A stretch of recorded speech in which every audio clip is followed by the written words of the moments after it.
Welcome friends. ये class 12th का हम इंग्लिश का एक सेक्शन करने जा रहे हैं।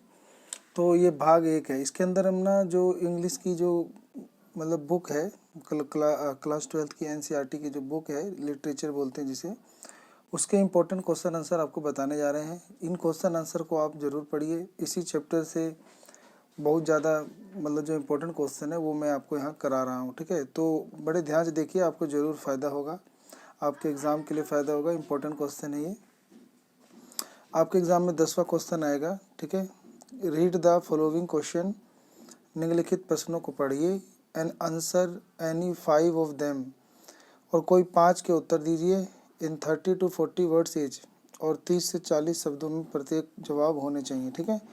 तो पहला प्रश्न है कि what does the reference of chappal in Lost Spring tell us about the economic condition of the rag pickers.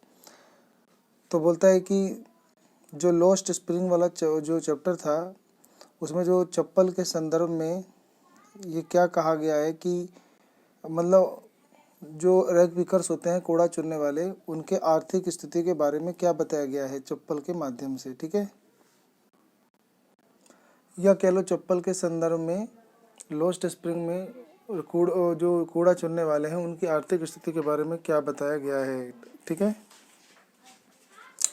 तो उत्तर हुआ कि द रेफरेंस ऑफ चप्पल के संदर्भ में टेलस, यानी चप्पल के संदर्भ में ये बताती है, ये कविता यानी ये पाठ बताता है कि that the economic condition of rag pickers is very poor, कि जो आर्थिक स्थिति है, इकोनॉमिक माने आर्थिक, कंडीशन माने हालात या स्थिति है, ऑफ द रैग पिकर्स यानी कूड़े चुनने वालों की जो आर्थिक स्थिति है, इज़ वेरी पुअर, कि वो बहुत ही खराब है, गरीब है, बुरी हालत में है। दे आर सो पोवर्टी, वो बहुत ही ज़्यादा गरीब है, और स्ट्रिकन यानी स्ट्रिकन मन होता है पीड़ित, कि वो गरीबी से पीड़ित हैं। That they cannot buy even slippers, ताकि वो अपने जूते भी नहीं खरीद सकते। स्लीपर्स माने चप्पल तक वो नहीं खरीद सकते। फॉर देमसेल्फ यानी अपने आप खुद वो चप्पल नहीं खरीद सकते। And roam about barefoot on the street, और रोम माने वो भटकते रहते हैं, भटकते फिरते हैं, भ्रमण करते हैं, घूमते रहते हैं। बेयर फुट माने नंगे पाँव, और स्ट्रीट माने गली, तो गली में नंगे पाँव वो घूमते रहते हैं, यानी उनके हालात इतने ख़राब हैं, वो इतने गरीबी में पीड़ित हैं कि वो अपने लिए चप्पल नहीं खरीद सकते खुद, और इसीलिए वो नंगे पाँव जो है वो घूमते रहते हैं, ठीक है। तो ये आपने पढ़ा था दिल्ली की सीमापुरी में, ये जो छोटे छोटे बच्चे हैं ये घूमते रहते हैं, ठीक है, बेयर फुट। अब हम दूसरा क्वेश्चन करेंगे।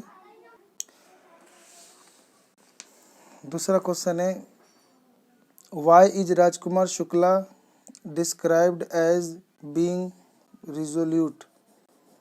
तो मतलब क्यों राजकुमार जो शुक्ला है, जो आपने इंडिगो चैप्टर पढ़ा था गांधी जी के बारे में, तो उसके अंदर जो राजकुमार जो शुक्ला है, डिस्क्राइब माने वर्णन किया गया है, उनके बारे में वर्णन किया गया है कि वो रिजोल्ट है। रिजोल्यूट माने होता है वो बहुत ही ज़्यादा स्थिर है, अडिग है, अटल हैं।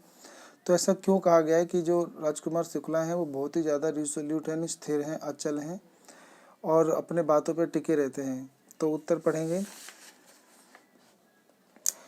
तो उत्तर है कि Rajkumar Shukla is described as being resolute because, तो राजकुमार शुक्ला को यहाँ पे एक दृढ़, स्थिर और प्रौढ़ वर्णन किया गया है। वो इसलिए किया गया है क्योंकि he would do what he decide, कि वो वही करते हैं जो वो एक बार फैसला कर लेते थे, यानी एक बार उन्होंने जो ठान ली थी वो वही करते थे। He had decided to complain about the injustice to the sharecropper, so he went to Gandhi ji and did not leave him until he got ready to visit Champaran.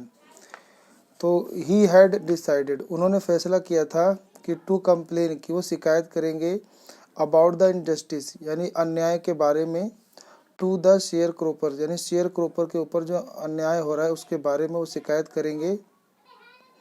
सो इसीलिए ही वेंट टू गांधी जी, वो गांधी जी के पास जाते हैं। And did not leave him, और उन्हें तब तक नहीं छोड़ते अंटिल, जब तक ही गोट रेडी टू विजिट चंपारण, जब तक गांधी जी तैयार नहीं जाते हैं चंपारण में विजिट करने के लिए, भ्रमण करने के लिए। ठीक है, तो ये हमारे थे 2 क्वेश्चन। ठीक है, तीसरा क्वेश्चन देखते हैं। तीसरा क्वेश्चन है कि what makes human being love life in spite of all the troubles they face. तो क्या चीज़ है जो मानव के जीवन में प्यार लाती है, हालांकि मानव इतने सारे परेशानियां झेलते हैं उसके बावजूद क्या चीज़ है जो मानव को जीवन में प्यार लाती है। ठीक है, तो इसका हम उत्तर पढ़ेंगे। तो when human beings are surrounded, जब मानव प्राणी सराउंड माने घिरे होते हैं, विद लॉट ऑफ प्रॉब्लम, जो बहुत सारी समस्याओं से घिरे होते हैं। तो व्हेन ही लुक अराउंड, और जब वो अपने आसपास देखते हैं, वी फाइंड डिसअपॉइंटमेंट, तो हम पाते हैं कि वो बहुत निराश हैं। एंड लैक ऑफ नोबिलिटी, उनके अंदर नोबिलिटी माने अच्छाई की या नेक कर्म की, लैक माने कमी है। एंड सिनफुल, और वो पापी हैं। Sinful way of the world, और वो संसार के जो बुरे रास्ते हैं उन पे चल रहे हैं।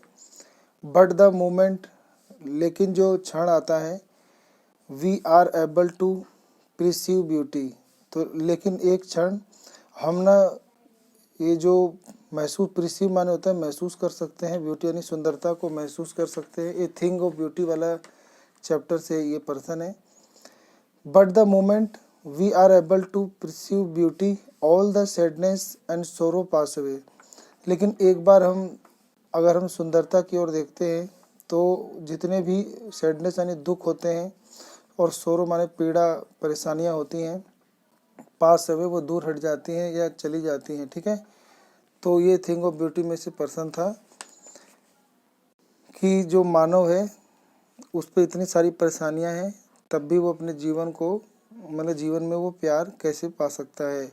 तो वो है कि एक क्षण जब वो चीज़ों को बहुत ही सुंदरता के साथ देखेगा तो अपने सभी जो दुख है, दर्द है, उसके अंदर जो निराशा है, उसके अंदर अच्छाइयों की कमी है, या वो संसार की बुराइयों के काम में लग गया है, तो उन सब से वो मतलब छुटकारा पा सकता है। ठीक है, तो मिलते हैं अगली पार्ट 2 में और आगे क्वेश्चन कंटिन्यू करते हैं। ठीक है।